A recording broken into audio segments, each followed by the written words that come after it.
Welcome to The Explainer. Today, we're diving into the absolutely explosive world of prediction markets. I'm talking about places where you can bet on, well, pretty much anything. We're not just talking elections here. We're talking about turning reality itself into a giant casino. I mean, think about it. You could place a bet right now, not on a football game, but on whether or not we officially confirm the existence of extraterrestrial life. Yeah, people are actually putting real money down on whether we find aliens. And it gets even wilder. Some platforms are taking bets on things that, well, they stretch the very definition of predictable, like the return of Jesus Christ. Seriously, the main takeaway here? If you can frame it as a yes or no question about the future, you can probably bet on it. And look, this isn't some tiny niche corner of the internet. We're talking about massive growth. Platforms like Kalshi, for example, have reportedly seen their weekly trading volume just explode.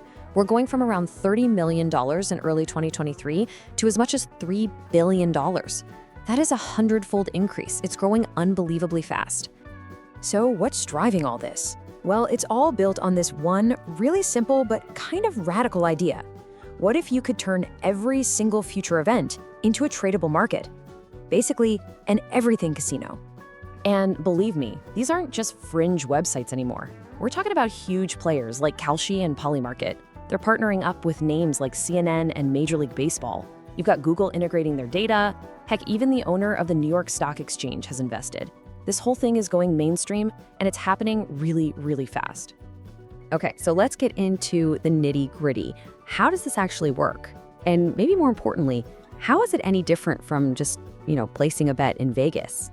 Well, at its heart, a prediction market is really a market for information. Think of it like this. You're buying shares in a future event. It's always a simple yes or no outcome. The price of that share, which can be anything from 1 cent to 99 cents, is basically the market's collective guess. It's real-time probability of that thing actually happening. And here is the absolute key difference from traditional betting. You're not betting against the house. There is no house. It's peer-to-peer. So for you to bet yes on something, someone else out there has to take the other side of that bet and say no. The platforms themselves, they just make a tiny bit of money from transaction fees. They don't profit when you lose. Okay, so whenever you see this much money moving this fast, you know what's coming next, right? A huge fight over who gets to be in charge. And that's exactly what's happening. So to understand this fight, you need a little bit of context. Before 2018, sports betting was basically illegal almost everywhere in the US. Then, a massive Supreme Court decision blew the doors wide open. And now? Today, almost 40 states have legalized it, and they're pulling in billions in tax revenue. And that's where the showdown begins. See, those states are looking at these prediction markets and they're not happy. They can't control them, they can't tax them, so from their perspective, it's just illegal gambling. But the platforms fire back and say, whoa, hold on, we're not gambling, we're a financial market, just like trading futures on wheat or oil. And they say they're regulated at the federal level by the CFTC. I mean, it's getting really heated. Arizona is actually filing criminal charges over this. And the feds, they are not backing down. The CFTC, which used to be a little more skeptical, has recently come out swinging to defend these markets. This quote from the agency basically says it all. Challenge our authority and we'll see you in court. They've drawn a very, very clear line in the sand. This whole mess brings us to maybe the most fascinating and ethically blurry part of all this. The question of cheating, or, what Wall Street would call insider trading. Is it a feature or is it a bug? Right. So, in the stock market, if you trade on non-public, inside information, you go to jail. It's illegal. Period. But in the wild world of prediction markets, some people argue that it's not a bug. They say it's the entire point. The idea is that inside information acts as a signal. It's valuable data that actually makes the market's predictions more accurate. And the classic example of this, the one everyone talks about, happened on a platform called Polymarket. There was a bet on whether Venezuelan leader Nicolas Maduro would be removed from office. And right before it happened, someone, or maybe a group of people, started placing huge, anonymous yes bets. It looked a lot like they knew something the rest of us didn't. And the results? Well, when the news finally broke, those bets cashed out. to the tune of $400,000. But see, this wasn't just about someone getting lucky.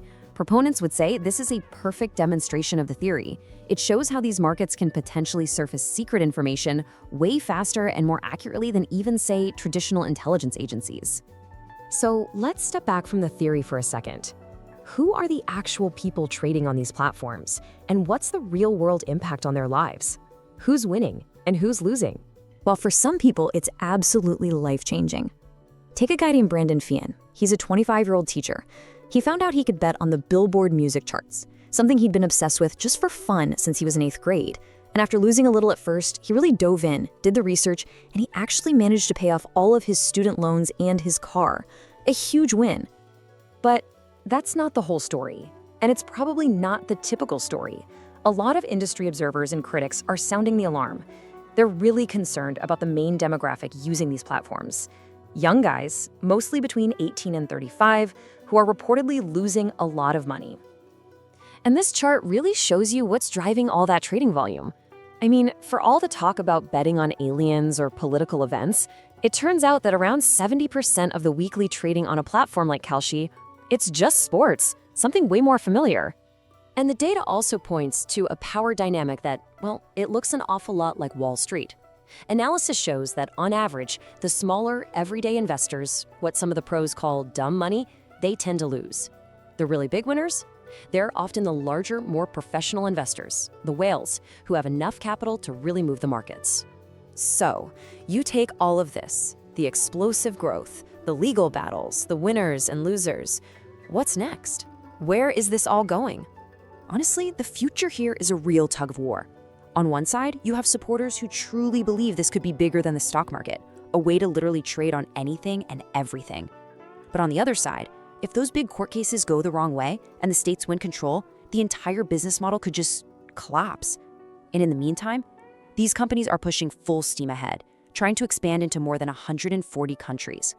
And that kind of leaves us with one last big question. As we create a financial market for every possible outcome, from who wins an election to the outcome of a war to who tops the music charts, what does that do to our shared sense of reality? When you can put a price on anything, what is the price of truth?